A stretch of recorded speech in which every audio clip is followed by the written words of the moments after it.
Well, with the French Open just around the corner, it's an interesting time for all of the Australian players, in particular Sam Stosur.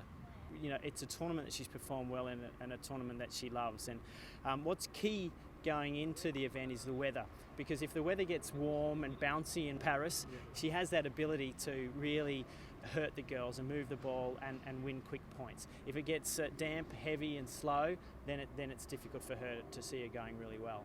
This is a crucial year for Ash in a sense of getting outside the comfort zone of how she's had the success in doubles and really trying to focus on a singles. So she goes into it with matches under her belt, and clay's a good surface for her. She loves grass, but clay with her spin and slice and guile is a surface she can really perform well on. Casey's in the best form of her life. She's in the best place of her life. You can tell that she's fit and happy and really enjoying her tennis. And to crack the top 50 again is a sensational performance. Basically top 10 in dubs as well. The clay is a difficult surface for her in terms of movement, but she's winning matches on every surface this year. So she goes in as confident as she's ever been. It's a new year and a new expectation for Nick Kyrgios. He comes in with having won a round last year, and it was a young gun with no pressure. This year's a different feeling for him. So I'm interested to see how he handles that little bit of stress and the expectations. But he's a big match player and a big tournament player, and that he loves those environments. So with the right draw, I think he might cause some serious upsets, which would be terrific.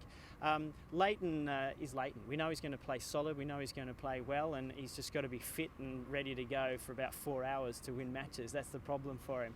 And another exciting thing, which we'll know by the end of the week for me, is Thanasi Kokkinakis, who's got the wild card into qualies.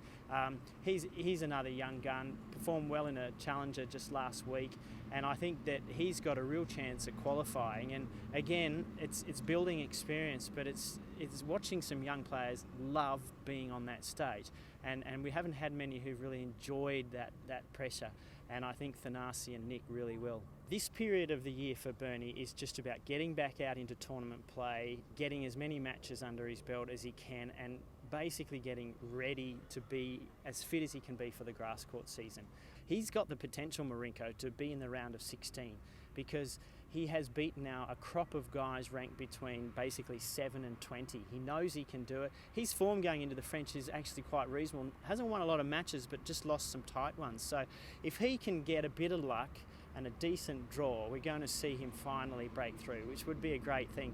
And I'm really excited to actually see the footage of when he wins that first match, because it's going to be something special.